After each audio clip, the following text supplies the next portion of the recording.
Alright, another one of my rambles. People say that if there is no God, where did the universe come from? It can't just come from nothing. And a while ago, I said, if something can't come from nothing, then where did something come from? If you get it, you get it. If you don't, maybe one day you will.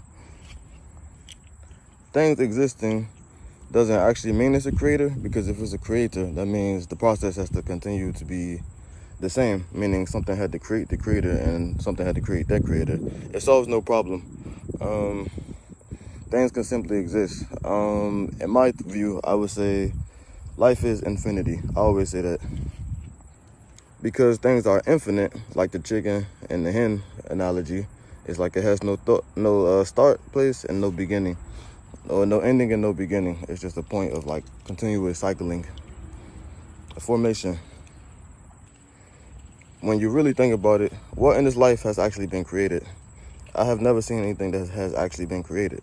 Things have been combined, transformed, put together, and altered in different ways, and then we call it different names, but there's nothing that has actually been created.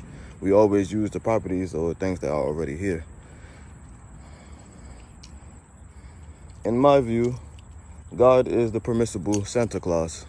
It's the tooth fairy that we were allowed to keep in order to give people some sense of hope or sense of no.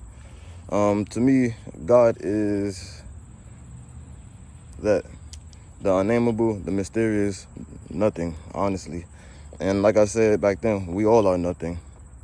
And I said it wasn't an insult, because if you are nothing, by being nothing, that makes you capable of everything.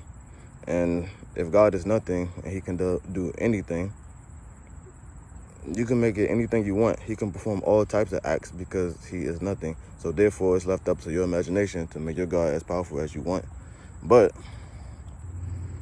everything that God does is your doing. Everything that you see him do is your making. It's all you. You can never escape your own perspective, which is cool. To me, religion is a tool for controlling your inner world, or like managing your own inner power, your true essence.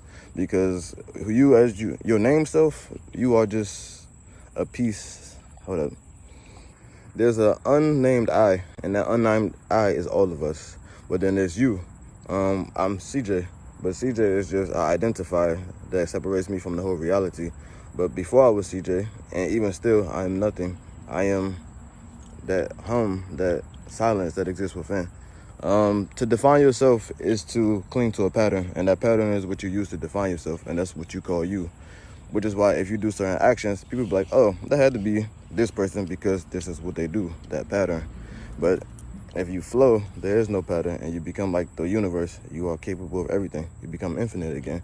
And even with the pattern, you still are infinite.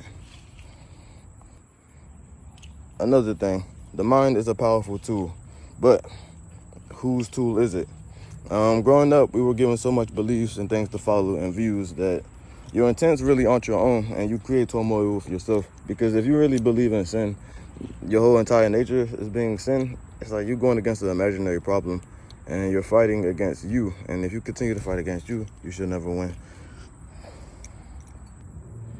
People fear the mystery. The mystery is God. The word for God, or God, is just the name, the mystery. But you can't name it. It's a hum, it's a silence, and it's nothing. And to me, it's important to note that these things are social constructs created by man. Because ideally, religions are like what? It's a mental program. It's like a mental, mental guidance to keep the people in line. Sheep to shepherd mentality, which is cool if it works for you. But if religion doesn't suit you and it doesn't embrace you, you do not need it, because it's doing the opposite of what it's doing for others. Other people can cling to it because it's helping them find some sense of ground and security, so they love it. But don't let them push that on you, because it is your life. You live for you. You are responsible for you. That's all.